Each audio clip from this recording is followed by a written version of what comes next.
është pjesa kur bashkëshortja punon. Pra, punojnë të dyja palët, kuptohet me dëshirë, s'po flasim kur, sidomos realitetin e sotshëm që të dy duhet bëjnë s'mbahet familja ndryshe. Minimalisht një punë, se ka raste bëjnë dhe dy.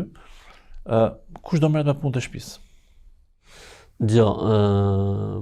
Mendoj se situata prap duhet shkojë tek mirëkuptimi mes palëve, domethënë.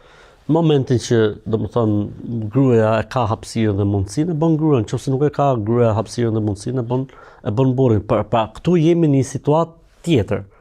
Pra nuk jemi në atë rregullin e zakonshëm që në përgjithësi pra le të themi burri siguron gjithçka dhe gruaja është mbretënesha e shtëpisë dhe zonja e shtëpisë e bën ministrinë e edukimit, ministrinë e shëndetësisë, ministrinë e ekonomisë, i bën gjitha gruaja, po jemi në një situatë tjetër, pra që të dyja palët mundohen të mbajnë familjen, atëherë edhe le të themi pozicioni, pastaj duhet të jetë në bashkëpunim. Pra duhet të ketë një rol mirëkuptues. Pra, për shembull le të themi, nëse ka mundësinë që gruaja të përgjigjet, duhet përgjigjet, nëse nuk e ka mundësinë atëherë sipas mundësive që kanë. Pra edhe çat keq ka që edhe burrit gatuj. Pejgamberi sa ka miel delet për shembull që në fund fare nuk është fare punë burrash, në thonjza le të themi.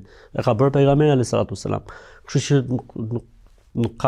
nuk u bë hataja pse burri në një moment gatuan apo bën ndonjë punë që përderisa kanë rënë dakord që të dy të mbajnë familjen, atëherë të dy duhet të binë dakord në mënyrë se si do të menaxhojnë pastaj situatën. Mund të kemi edhe një situatë tjetër që nuk i vjen dorësh. Atëherë gruaja duhet të gjejë një zgjidhje, patjetër, me kuptimin e bën gati, e lën gati, e bën darkët që të jetë ose e bën gjest le të themi që të jetë ushqim i disponueshëm për familjen gjatë ditës etj.